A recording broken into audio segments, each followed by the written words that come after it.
capillaries.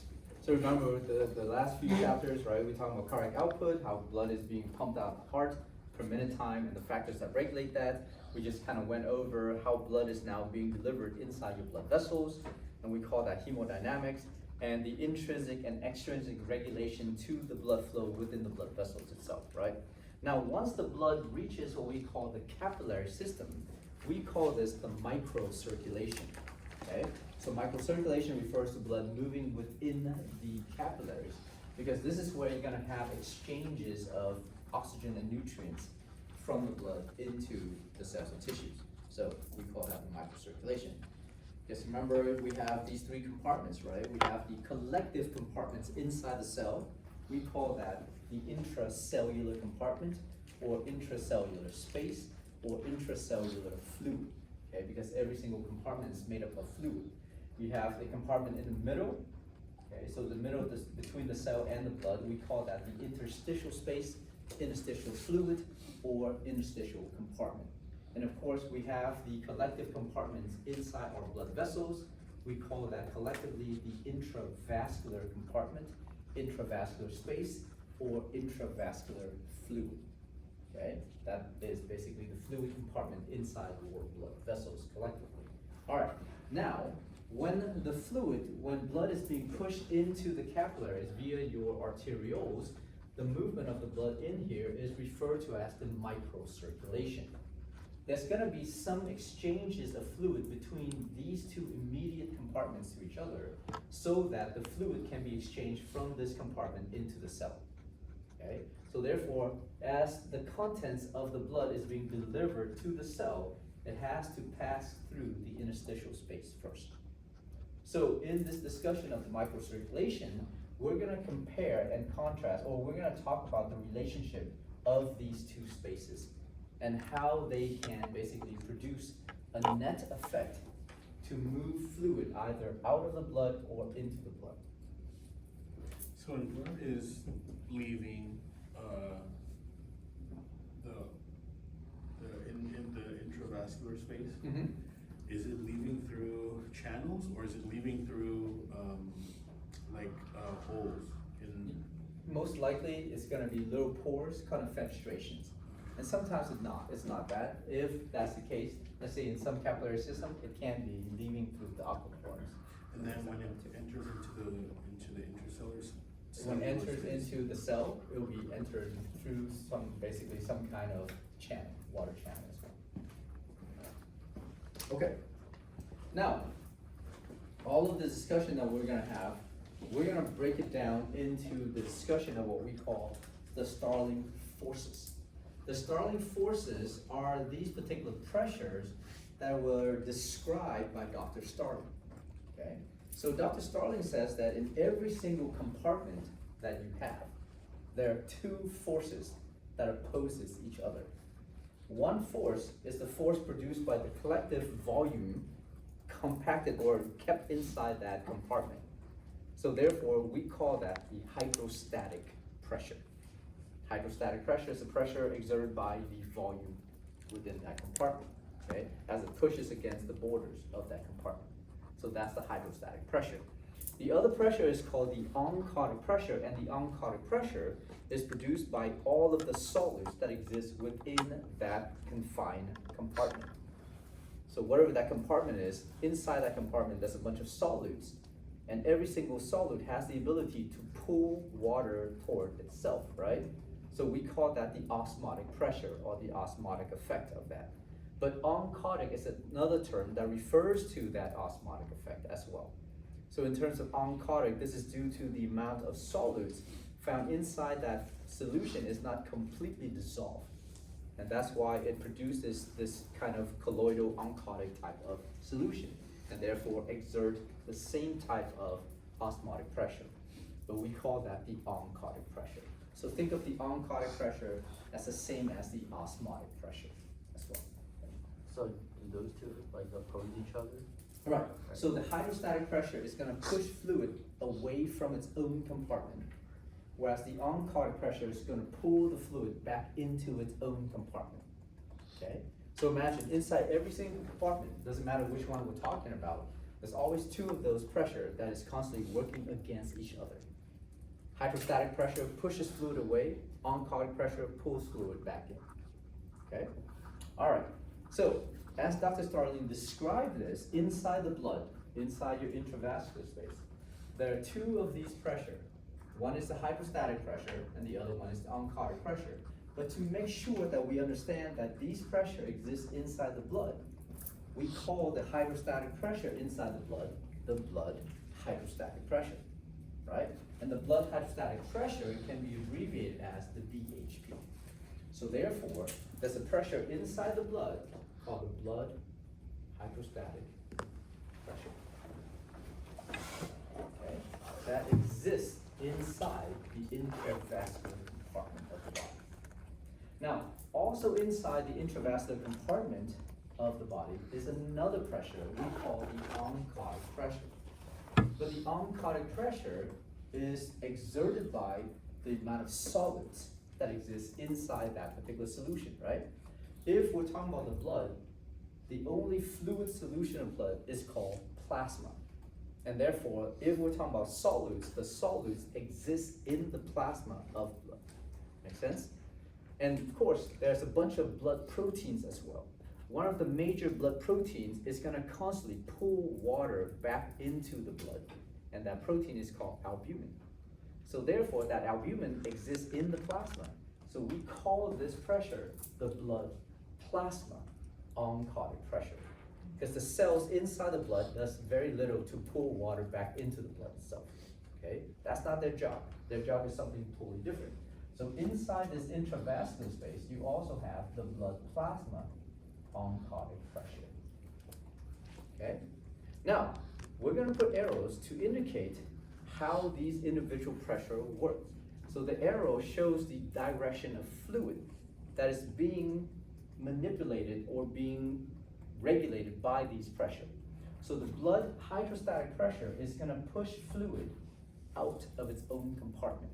So imagine you have a confined compartment, you have all this fluid being pushed into this particular small blood vessel, right? The pressure is driving that, the pressure is now pushing against the wall of that vessel, and because the pressure is pushing the walls of that blood vessel, fluid is going to leak out of that blood vessel. Make sense? So because of that, the blood hydrostatic pressure pushes fluid from the intravascular space into the interstitial space. Okay, because that's the space right next to it. Does that make sense? Okay.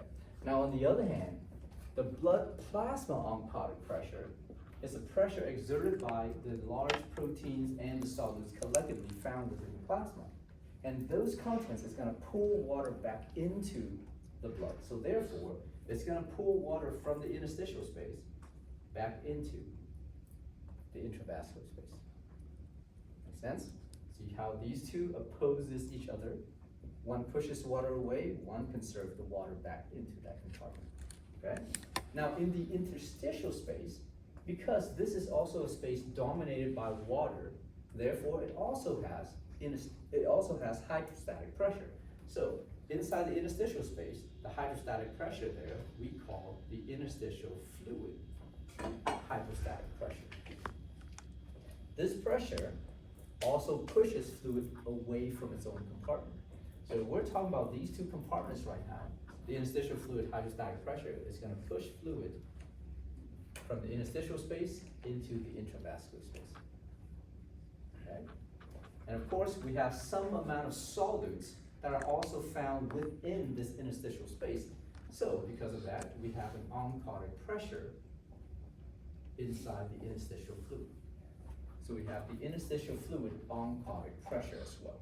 This pressure exerted by the solutes is going to pull water into the interstitial space. Make sense?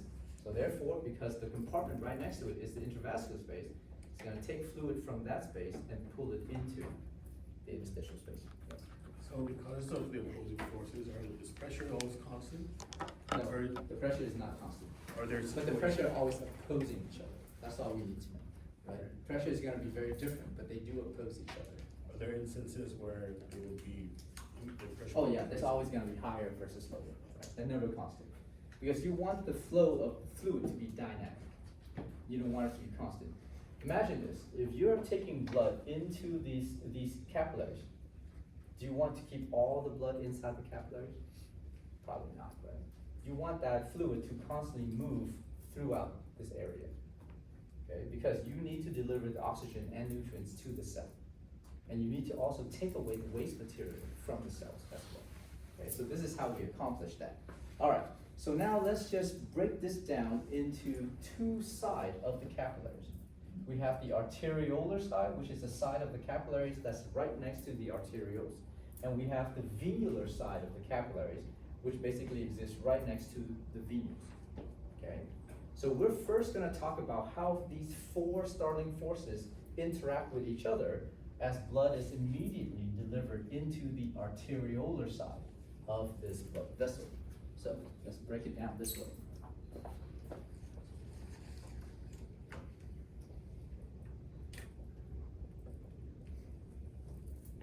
Okay, so the arteriolar side of those capillaries versus what we call the venular side of those capillaries. So once blood is delivered into the arteriolar side, we now have to take into account these four Starling forces. Now what we're trying to figure out is what we call the net effect. And the net effect is referred to as the net driving force for whatever is happening, right? Due to the combination of those hydrostatic pressure in the blood and in the interstitial space, and the oncologic pressure in the blood and in the interstitial space interacting with each other. So we have to set this up in a mathematical equation to figure out the net effect. Does that make sense? So in this instance, you do have to do some math, okay? It's gonna be massively easy numbers, hopefully. We don't know. It could change, right? So in order for you to figure this out, I want you to think, well, if you wanna figure out the net effect, there's only two directions where fluid can move, either out or in. And if it's out or in, which compartment are we talking about? So we take one compartment as being the reference compartment. Let's say the intravascular compartment, right, inside the blood. If you say out of the blood, then which two factors, which two of these Starling forces is gonna move fluid from the intravascular space into the interstitial space?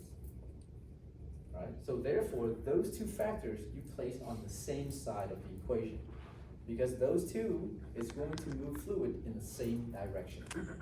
They're gonna do it differently, but the fluid is moving in the same direction, and that's what you want, okay? So therefore, to set up this mathematical equation, you can set up any way you want. This is the easiest way I can see it setting up inside my mind. So you can have blood hydrostatic pressure on one side. Blood hydrostatic pressure is gonna push fluid from the intravascular space into the interstitial space. That's what the arrow is showing you. This is something you need to understand and do not memorize, okay? So the arrow is saying that the blood hydrostatic pressure is the pressure inside the blood that is pushing fluid out into the interstitial space. What's the other factor that does the same, that is moving fluid in the same direction? The interstitial oncologic Yeah. pressure. But the interstitial fluid oncologic pressure is pulling the fluid from the intravascular space into the interstitial space. Make sense? Doesn't matter if one pushes and the other one pulls, fluid is moving in the same direction. So therefore, you take these two and you put them on the same side of the equation and you add them together. Okay? And on the other side, you want to have the two remaining Starling forces that opposes the movement of fluid exerted by these two Starling forces. So therefore, you're gonna have blood plasma, oncologic pressure, that pulls the fluid from the interstitial space back into the intravascular space, and the interstitial fluid hydrostatic pressure that pushes fluid from the interstitial space into the intravascular space. Doesn't matter, one pulls, one push, fluid is moving in the same direction. So therefore, you place these two Starling forces on the same side.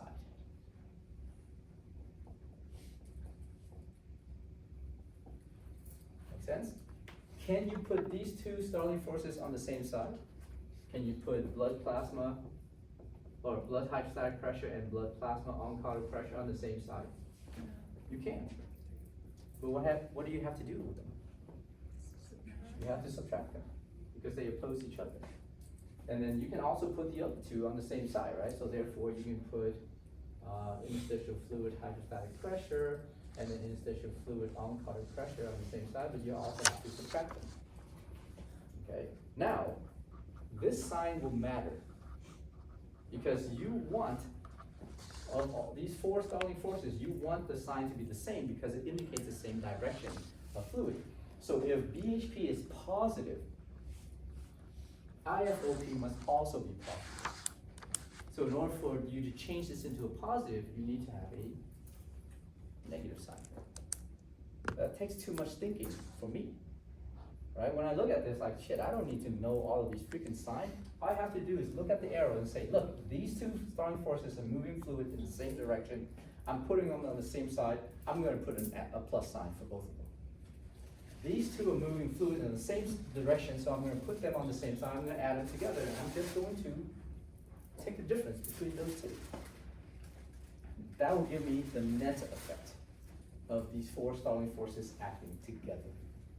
Okay, so let's just, I mean, like I said, you can do this if you want to, but if your mind is more complex, do it that way. My mind is simple. I like to see things in crayons. I'm gonna do it the other way. Yes? Are we usually gonna be calculating it from the perspective of? Oh yeah, we will. Of the, no, I mean like from the perspective of like, the blood vessel or from the interstitials? Whatever you want. What are you trying to achieve? That's all. That's what you need to ask yourself, right? Is blood going into the capillaries, trying to deliver the oxygen to the cell, or is it the other way around? Is it trying, or is the cell trying to deliver the the waste material to the blood vessels? Right. So think of it that way. All right. So now that's the case. Now in the arteriolar side, the blood hydrostatic pressure is relatively high. So therefore, as an average throughout the whole body, the blood hydrostatic pressure on the arteriolar side is about 37 millimeters of mercury. Okay, that's an average. That will change, depends on where you are. But as a whole body, that is about 37 millimeters of mercury, which means there's 37 millimeters of mercury of fluid being pushed into this capillary system, okay? For the blood plasma oncotic pressure, because of the albumin that exists in here, it exerts about 25 millimeters of mercury. So basically 25 millimeters of mercury of pressure pulling fluid back into the blood vessel. Now, because the amount of solids that we find in the interstitial space is not as much as the amount of solids packed inside the blood. And another way to compare it is that the blood vessels are very tiny, whereas the interstitial space is a huge area. So imagine if you guys were all solids inside the blood vessels, you would be packed right next to the borders of the blood vessel, right? And if you're the solid right next to the border of the blood vessel, you can start to pull fluid into that blood vessel. Make sense? Now, if you're a bunch of solids inside the interstitial space, let's say imagine this whole room is the interstitial space. The only solids that can exert that oncotic pressure is the solid right next to the border of this interstitial space. Which means the amount of solids that you basically place in this interstitial space is insignificant compared to the amount of solids inside your blood vessels. So, inside your blood vessel, the blood plasma oncotic pressure is about 25 millimeters of mercury, but in the interstitial space, it's so small that we don't really care about the amount of oncotic pressure in there. Okay?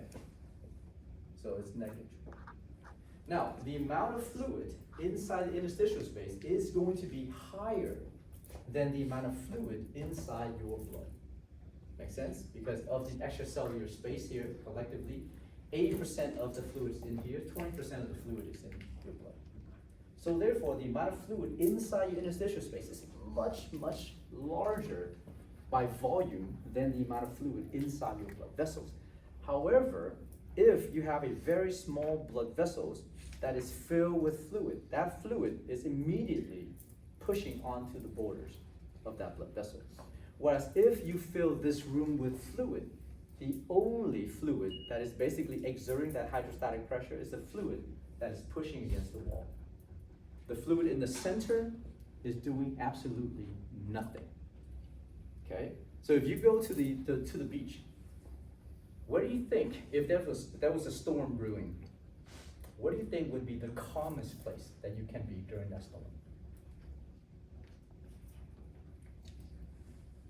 Would it be at the beach? It would be in the middle of the ocean. Because relatively speaking, when you're in the middle of the ocean, you're just kind of bobbing up and down. Nothing, you can barely feel anything. But the highest pressure that you can feel as the waves slam on that sand, that is where the water meets the sand. That is the border of that fluid compartment. Make sense? And that's where the highest pressure is. So because this space is so much larger than the collective intravascular space, only the fluid right at the border here is actually exerting any kind of hydrostatic pressure. That being said, the interstitial fluid hydrostatic pressure is very low and is registered at 1 millimeter of mercury.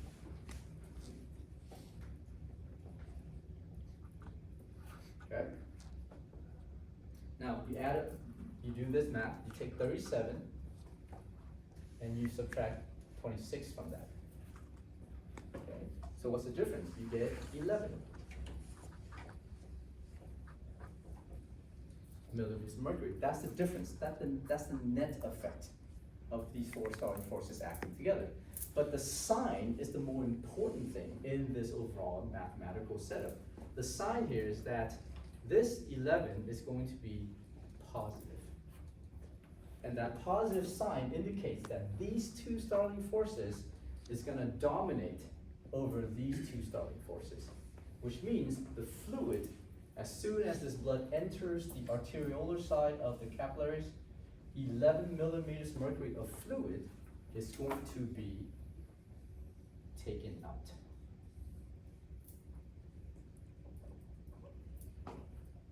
Okay? As these four stalling forces act together, it produces a net effect of about 11 millimeters mercury, which drives some fluid from this capillaries into the interstitial space. And that's about 11 millimeters of mercury of pressure. We call this the net filtration pressure. Okay?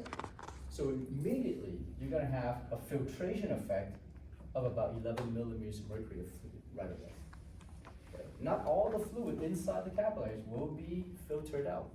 Only about 11 millimeters of mercury of that fluid. Okay? So the rest of it continues toward the venular side. Make sense? Now, on the venular side, we're going to do this math again because the pressure changes. So keep those numbers in mind, or it's in your notes. So now, once you set up this mathematical equation for the arteriolar side, you need to keep it the same for the venular side. Okay? So on the venular side, again, once the fluid moves to this space, you haven't lost any albumin yet, right? Because none of the albumin leaves this blood vessel, they're still inside the blood. So the blood plasma oncoming pressure is still 25 millimeters of mercury. Okay? You pushed out, you filter out 11 millimeters of mercury of fluid, but that is not enough to really expand the space significantly. So therefore, the amount of fluid that's still pushing onto this wall is still the same. So the interstitial fluid hydrostatic pressure is still 1 millimeter of mercury. Unless you have a huge amount of fluid being deposited out, which is not, okay? Now, you haven't lost any kind of solids or gained any kind of solids in the interstitial space. So therefore, the amount of solids in the interstitial space that exert this oncoming pressure is still 0. The one significant change that you'll see is that the pressure inside these capillaries, as it moves from the arteriolar side to the venular side, the blood hydrostatic pressure will decrease down to 17 millimeters of mercury on the venular end. Okay.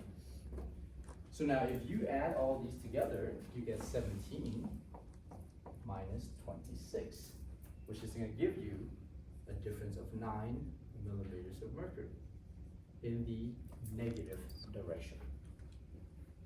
Okay, the negative direction indicates that these two stalling forces is gonna dominate over these two, which means you're gonna have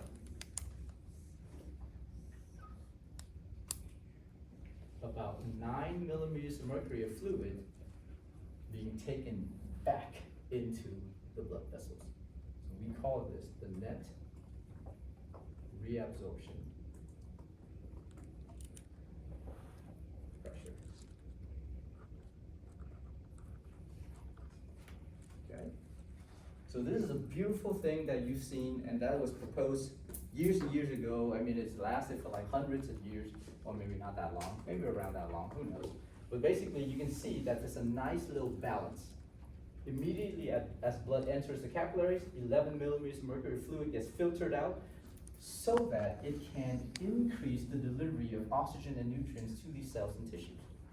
And immediately as blood moves to the venular end, 9 millimeters of mercury of fluid from the interstitial space gets pulled back in or reabsorbed back in. This then helps to take away the waste material from these cells. Put it back into the blood so you can take it away from those cells. Yes? Wait, sorry, so, the blood plasma oncotic pressure decreased by 1 because, like, some small stuff? No, the blood plasma oncotic pressure is still the same. Still 25. But on the arterial side, you said it was 26. No, it's still 25. It's 26 because you add that 1. So it's still 26 overall. Oh, okay. Yeah. All right. Make sense? Now, if you guys are mathematical nuts and like you're nerds about math, you're like, no, this doesn't make sense because this doesn't actually even out. You take 11 out, but you only take 9 back. There's 2 missing. So there's always gonna be 2 millimeters of mercury of fluid that persist inside this interstitial space every single time. Now, blood flow is continuous, right? It never stops. So every single time blood enters, 11 goes out, 9 goes back in, 2 stays. 11 goes out, 9 goes back in, 2 stays. Now, if you only have 2 millimeters of mercury of fluid being deposited into the interstitial space at one time, it is not a big deal. But if this is continuous, what happens to this space as you continue to deposit 2 millimeters of mercury of fluid in here? What's gonna happen to this overall interstitial space? It's gonna massively expand. And when it massively expands, we call this edema. Okay, we talked about this already, right? You guys told me it's edema. So therefore, we have to have a way to remove this 2 millimeters of mercury of fluid. And the reason why this 2 millimeters of mercury fluid is still here is because you don't want the interstitial space to dry out. I mean, it never does, but that's how the body thinks.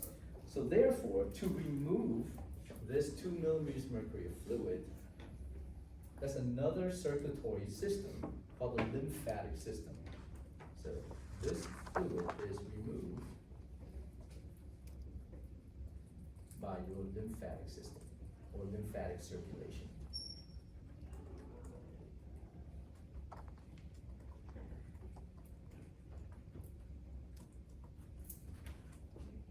And we're only talking about the 2 millimeters of mercury of fluid, not the whole thing. Right? You don't want to suck up the whole interstitial fluid out, and it dries up everything, and it kills the whole body. Okay? So, if you allow that 2 millimeters of mercury fluid, or any fluid to basically exist inside the interstitial space, it's going to result in edema.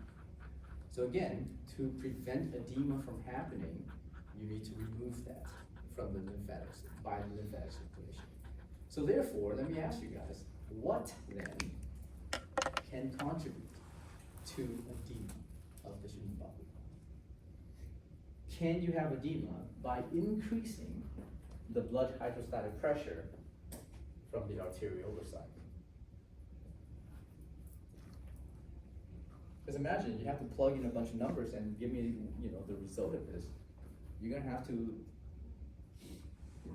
assess that situation, right? Set up your equation, add the numbers appropriately, and tell me whether or not edema is happening in this patient.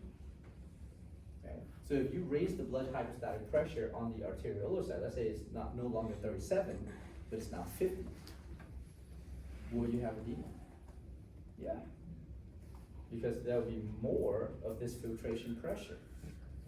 Okay? Assuming that, let's say, the blood hydrostatic pressure on the venular end stays the same, that means there will be less reabsorption happening, which means this 2 millimeters of mercury will now be more than that. So therefore, it will start to overwhelm the lymphatic system. Okay? Can you increase edema by raising the blood hydrostatic pressure on the venular side?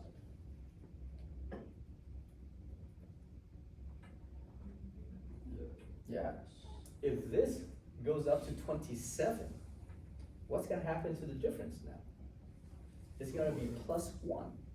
That means now instead of reabsorbing this fluid on the venular end, you're actually filtering fluid into the interstitial space.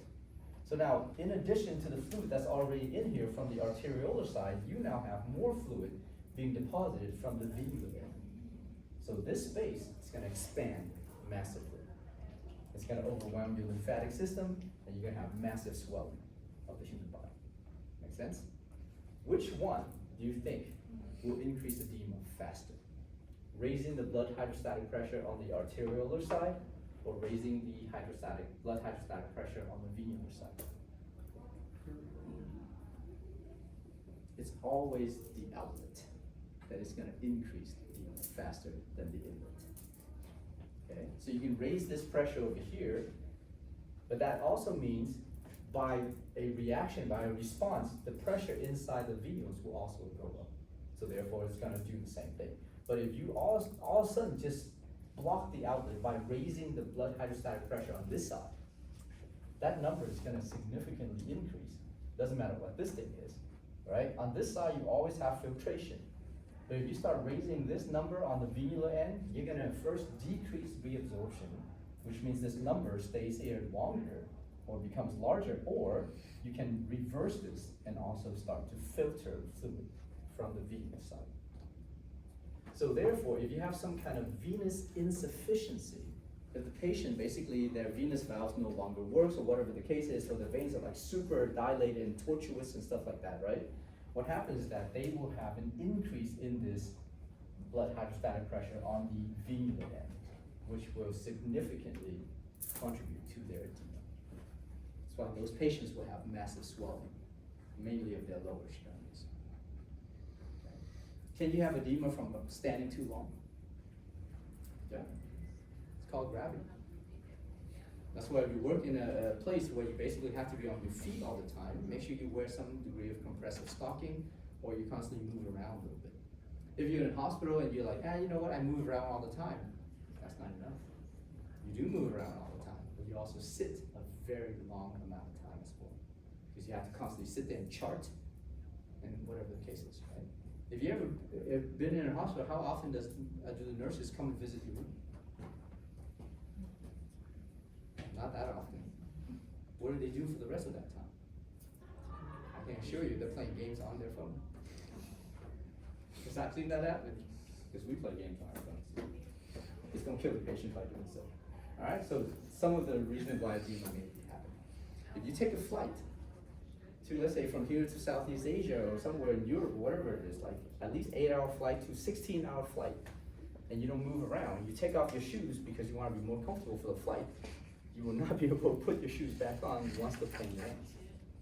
Okay, and furthermore, if you have this stagnation, if you're basically just static and not moving all the time while you're sitting on the plane, there's a higher chance of you forming blood clots. There are patients who basically, once they get off the plane, all of a sudden they have sudden onset of chest pain and they can't breathe. That's because the clot from their legs has moved into their lungs. And we call that a pulmonary embolism. It depends on the size of that embolism, it can actually kill you. Okay, so anyhow, Eddie, we'll stop here. Okay.